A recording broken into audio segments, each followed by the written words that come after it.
Bakeries rava cake అనమాట. ఇది చాలా బాగుండింది. ఫస్ట్ టైం ట్రై చేశాను, బాగొచ్చిందని చెప్పి సెకండ్ టైం మళ్ళీ ట్రై చేసి మీకు చూపిస్తున్నాను. మీరు కూడా తప్పకుండా ట్రై చేసి చూడండి.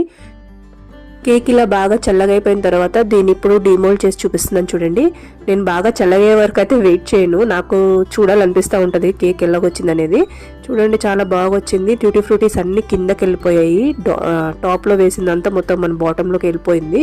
అందుకని మీరు 30 minutes టైం ఉంటుంది కదా, 30 minutes టైం అయిపోయిన తర్వాత ఒకసారి ఓపెన్ చేశాను కదా ఇందాక, ఆ టైంలో మీరు కనుక తీసి పైన ట్యూటీ ఫ్రూటీస్ అన్నా లేకపోతే ఏదైనా మనకు కావాల్సిన జీడిపప్పు అలాంటివి ఏమైనా వేసుకున్నా కూడా చాలా బాగుంటుంది.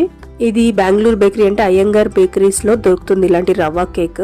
సో చాలా చాలా టేస్టీగా ఉంటుంది. మీరు కూడా తప్పకుండా ట్రై చేయండి. పిల్లలకి మనం ఇలాంటివి పెడితే మనకు కూడా హెల్తీగా పెట్టిన ఫీలింగ్ వస్తుంది. అండ్ ఆల్సో మైదా లేకుండా కేక్ అని వాళ్ళకు తెలీదు. చూడండి ఎంత సాఫ్ట్గా ఉందో, చాలా టేస్టీగా ఉండింది. మీరు కూడా తప్పకుండా ట్రై చేసి చూడండి. ఎలాగొచ్చింది అనేది కింద కమెంట్ సెక్షన్లో నాకు చెప్పండి.